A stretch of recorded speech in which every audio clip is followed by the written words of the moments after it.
and good evening. It is good to get to be up here and get to see some people in the audience tonight, but as well know that there are people listening online tonight. It's good that you have joined us this evening.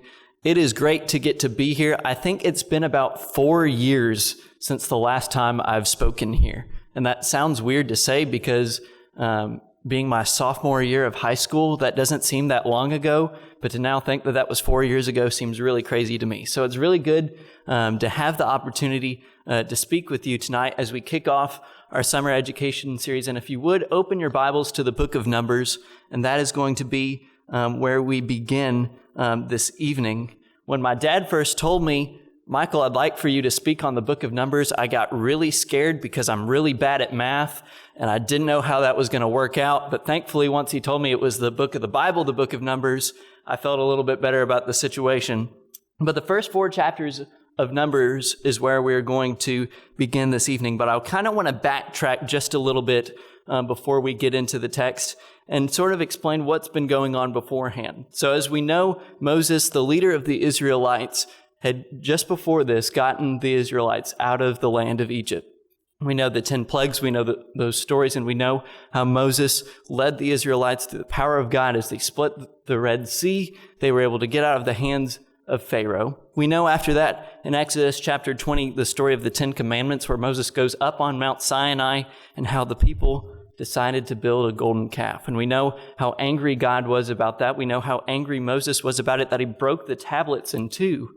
But we know as well at the end of this story that people were killed. And it says in Exodus chapter 32, verse 35, that the Lord plagued the people. Now, the book of Leviticus, we know, contained laws and various things that God authorized for the Israelites to do. But that brings us into the book of Numbers. And when you think about the background of Numbers, you know that Moses wrote the book of Numbers, and he also wrote the first 5 books of the Bible. But we also, and this was something that I guess I didn't know as much, is that the book of Numbers actually took place, and you can see there in verse 1 of chapter 1, that the book of Numbers took place 2 years 2 years later after Moses led the people out of Egypt. So these events that had gone on throughout the books of Exodus were still something that was fresh in their minds. You think about the 10 plagues, you think about the crossing of the Red Sea, you think about the 10 Commandments and all these different things. This was still sort of fresh on the Israelites' mind. This was something that was still very recent that had gone on. So you think about what's been going on, and I don't want to take any of the place of any of the future speakers through on the summer, but at the same time, this book really shows the quest that God had to this promised land that he had promised his people. And we'll see that within the next few weeks. But at the beginning and at the end of the book of Numbers, hence the name Numbers, God tells Moses to create a census and get a number of the people. So if you would, look in Numbers chapter 1, and we're going to read the 4 verses starting this evening. Numbers chapter 1, and we'll read the first 4 verses.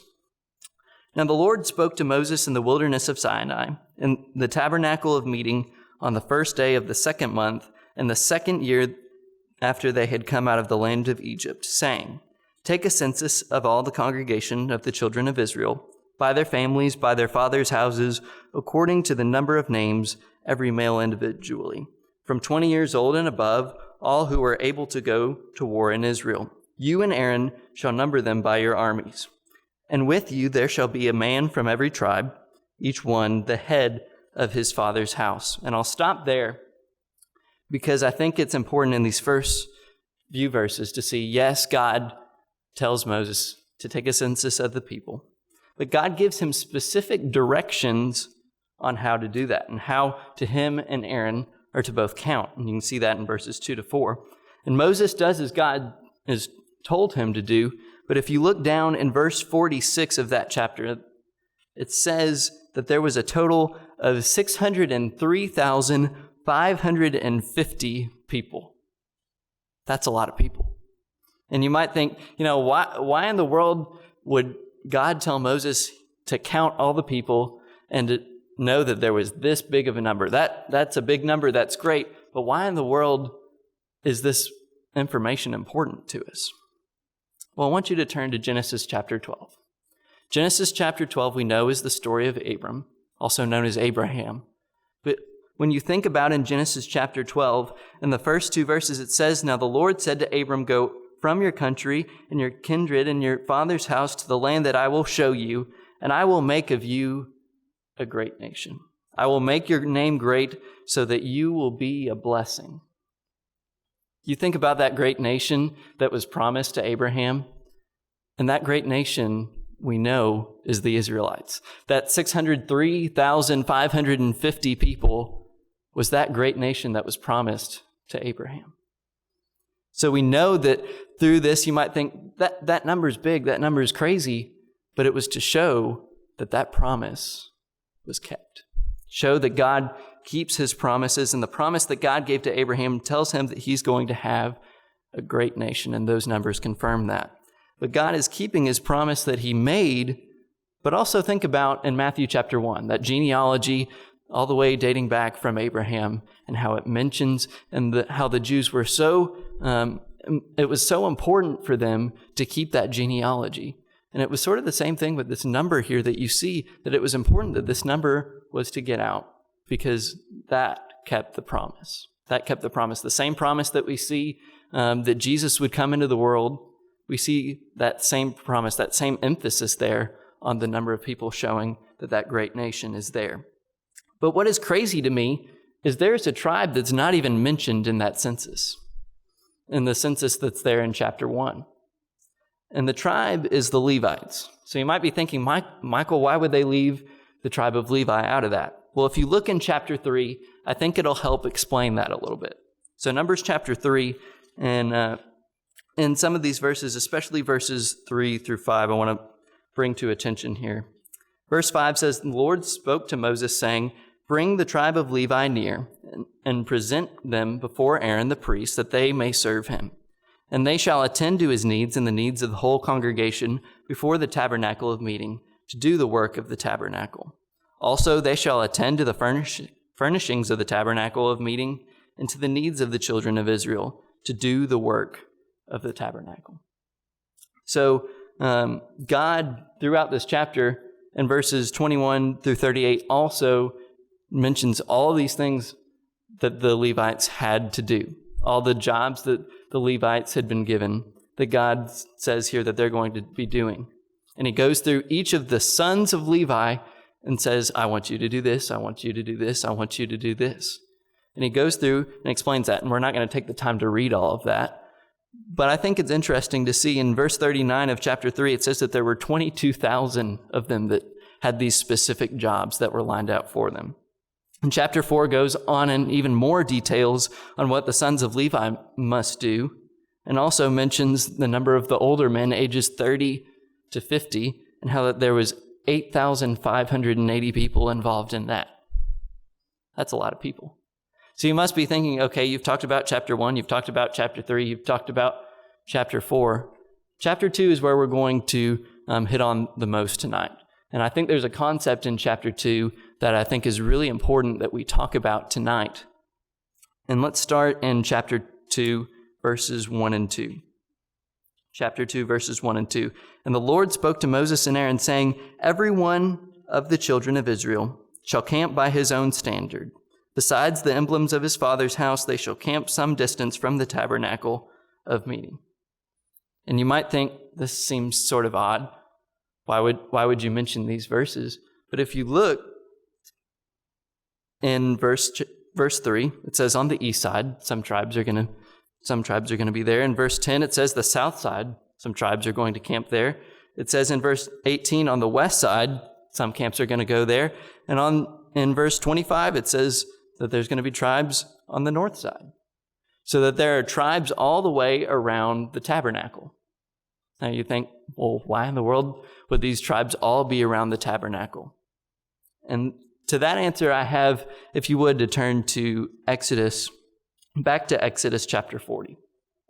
Exodus chapter 40, I think, is really important to see, but as well, it shows that as all these tribes are around the tabernacle, as all of them are there, And you think, well, why are they there? What's the significance behind that? And there's two things. The first thing is that God is an all-powerful being. And it's just another reminder for the Israelites to see that God is in control. He got them out of the bondage of Egypt. He got them through the crossing of the Red Sea. You see the story of the Ten Commandments, and you see that God is always in control. He's an all-powerful being, and he's going to be there for his people. He's given them a law to follow, and he's shown that you are going to follow me. You are going to see my power. Pharaoh saw that power. The Israelites saw that power, and he wanted to show that to us. The second thing he also shows us is that he's a protector. As the Israelites are around, and they're encompassed on the east side, on the west side, on the south side, on the north side, you see that he's protecting them. But if you look there in Exodus chapter 40, in verses 34 through 38, as the temple is being erected, it says in those verses, "Then the cloud covered the tabernacle of meeting, and the glory of the Lord filled the tabernacle. And Moses was not able to enter the tabernacle of meeting because the cloud rested above it, and the glory of the Lord filled the tabernacle. Whenever the cloud was taken up from above the tabernacle, the children of Israel would go onward in all their journeys. But if the cloud was not taken up, then they did not journey till the day that it was taken up. For the cloud of the Lord was above the tabernacle by day, and fire was over it by night, in the sight of all the house of Israel throughout all their journeys." You see in those verses with the cloud and with the fire there, but I think it's important to see in verse 34, and it's also mentioned in verse 35, that the glory of the Lord filled the tabernacle. The glory of the Lord filled the tabernacle. So all these tribes are around the center, the tabernacle, and the glory of the Lord filled it. That's pretty neat to see, that God is in the center of the situation, and the glory of the Lord is filled there. So he's an all-powerful being, and he's a protector, and God reminds the Israelites of this, but he also reminds us, not only in our situations today, that he shows that he's this all-powerful being, and he's this protector. And you might be thinking, he is this protector, he's this all-powerful being, and for the Israelites, he's at the center. But the question I have for you, and the main question tonight, is he at the center of our lives? Is he there at the center of our lives when we look in our lives? Is he at the center? And if we're honest with ourselves, most of the time he's not. Most of the time, if you treat your life like a bubble, he's one that's revolving and going around instead of the center, and everything revolves around him. In our lives, God should be at the center, and there's times that he's not. And how can we fix that in our lives? That's the question we have tonight. Why can't we fix that? And if he's not in the center, what do we need to do in order to put him there? You might be thinking to yourself, it's difficult. In a 24-hour day, we're supposed to get 8 hours of sleep. We're supposed to work 8 hours, possibly more in a job. We're supposed to eat. We're supposed to exercise. We're supposed to do all these things. We're supposed to drink how many cups of water? I don't even know how many it is anymore. But there's so many different things that we're supposed to do, and it's difficult. We might tell ourselves, I don't even know how it can be done. I have so much that I'm doing right now. And you think, well, maybe I want to study my Bible the right way, but I just don't have the time to do the research.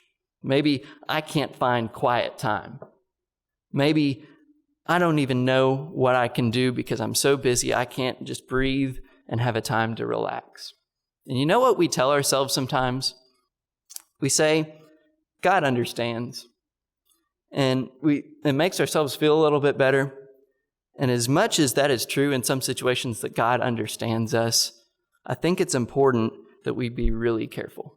We be really careful when we say those kind of statements. Because yes, God understands our intentions and our situations, but just because our intentions are good doesn't mean we get a free pass. We need to make sure that we still have that action to do that kind of thing. So as we say, it's so difficult, we need to be careful.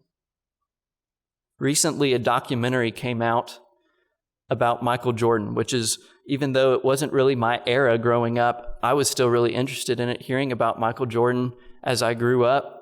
And watching some of that documentary of Michael Jordan, I thought it was interesting that a question was asked to him about his reputation and about how there were some people that just didn't really like him. And there's people that didn't understand him and what it took out of him to even be so successful than he was. And he pretty much explained how much of a sacrifice it took to win, how much of a sacrifice it took to be the best he could possibly be. And he talked about how he had to set himself to a standard that no one else set to be the best that he could on the basketball court. And I thought it was kind of interesting that he talked about, by setting this standard, he wasn't very well liked. People didn't really appreciate how devoted he was to the game because people wanted to live their own lives. But I thought it was sort of interesting when I thought about that idea of Michael Jordan towards basketball. I started thinking about how much of a sacrifice it is to be a Christian, to have that standard that hardly anyone else around us may set. And I started to think about, there are people out there that aren't fans of Christians. There's people out there that don't want to change their lifestyle. It's too difficult. It's too hard. But we are challenged by God to set that standard. And it started making me think even more about sports analogies. And if you would, turn to 1 Corinthians chapter 9. 1 Corinthians chapter 9, the Apostle Paul says a sports analogy on his own. In 1 Corinthians chapter 9, verses 24 through 28, he talks about running the race. And with running the race, he says in verse 24, "Do you not know that those who run in a race all run, but one receives the prize? Run in a way that you may obtain it." Run in a way that you may get that prize. In verse 25, "And everyone who competes for the prize is temperate in all things. Now they do it to obtain a perishable crown, but we for an imperishable crown. Therefore I run thus not with uncertainty, thus I fight, not as one who beats the air, not one that's saying, 'Hey, look at me.'" Notice it says in verse 27, "But I discipline my body and bring it into subjection, lest when I have preached to others, I myself should become disqualified." In verse 27 there, he mentions that it takes discipline.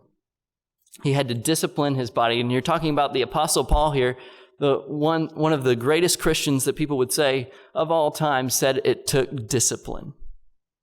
He said that I had to bring it to subjection. What does that say about us? If the Apostle Paul said, look, it took discipline to get here to preach the word and to be the Christian that I ought to be, it took discipline out of me, what does that mean out of us? What does it say about us? And it means that we ought to get to work. It's going to take time and effort, and it's not going to be easy for us. But that's exactly what God calls us to. And He deserves our best. And you may say, Michael, well, I get distracted. And maybe it's hard for you to stay on track, and even though you may have those right intentions that we talked about, and maybe your brain wanders like mine, and you just can't focus sometimes. Maybe you have plans to do something for God, and something comes up, and you just can't. Maybe you're really there, but you're not at all. You might be there physically, but your mind is in a completely different place. And it's something that we all deal with. We get distracted from time to time. Now turn to Luke chapter 10. Luke chapter 10 and verses 38 through 42 is the story of Mary and Martha. And they're there with Jesus. But if you look in verse 38, it says, "Now it happened as they went that he entered a certain village, and a certain woman named Martha welcomed him into her house. And she had a sister called Mary, who also sat at Jesus' feet and heard his word.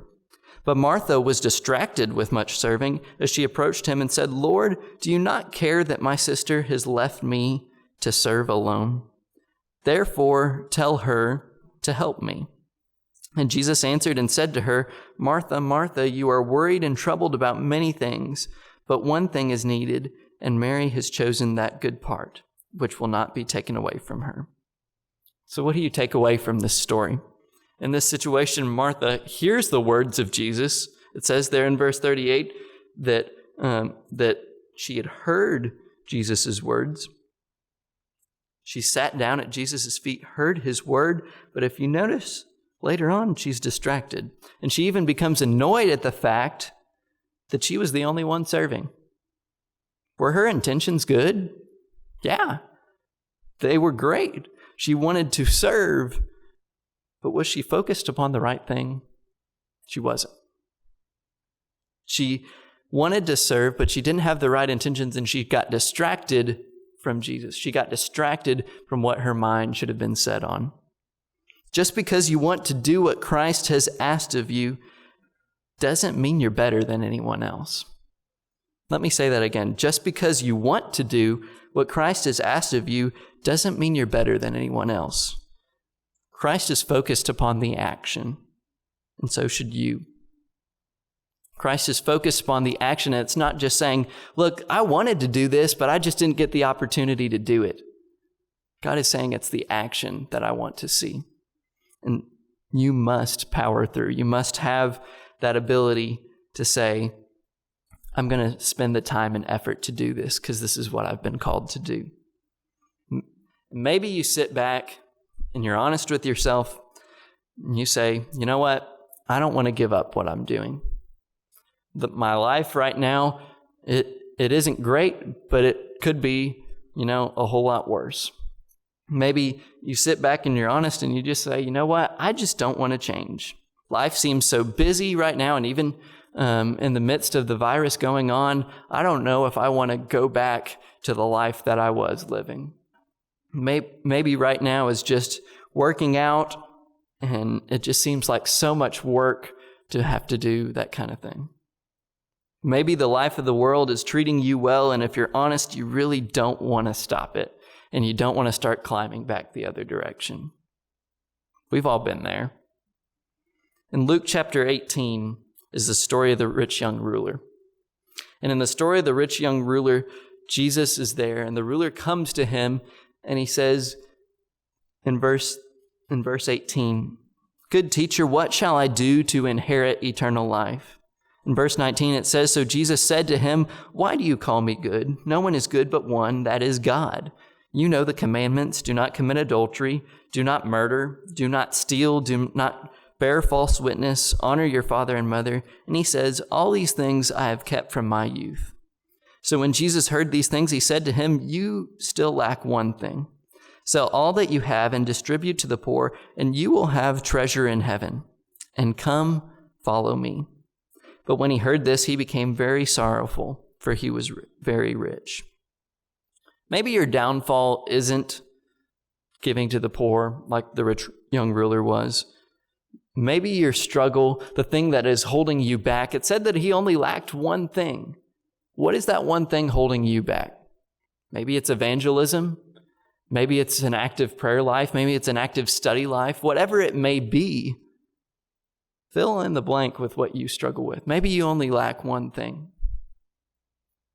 But you notice the rich young ruler, he knew what was right. He knew the scriptures. He could tell them to Jesus. But just because he knew the scriptures, there was still more action that he had to do. He just couldn't get over the hump in order to do what God had asked him to do. Maybe you're in the same spot tonight. I encourage you, whatever life that you're living right now can be improved with Jesus. Your life can be improved with him, no matter on how you look at it. Now, there might be ways on this earth that you may think, with Jesus in my life, nothing has changed. But he's going to change your life eternally. We labor for God because what he has extended to us, and that's eternal life. You think about what we've talked about tonight, the Israelites, and what they've been through during these past few years with the 10 plagues, the crossing of the Red Sea. You think about the 10 Commandments and the golden calf and all those different events that had been going on, and a God that had to punish them due to their actions, God that still provided for them throughout the whole situation. And God is putting them in a position where he is in the center, to remind them who's in charge, to remind them who is going to be there to protect them. And he's going to keep that promise. He reminds them that he is the crux of what they do. He's in the very center. The glory of the Lord's in the tabernacle. We can read today that he's just as powerful today. But that protection is an opportunity, and we must put him in the center of our lives. And that is something that comes to us. That's our responsibility. And it's up to us whether or not we make that decision. And that's the message I have for you tonight. I want to thank you for joining in online at this time. I want to thank you for all that are here tonight.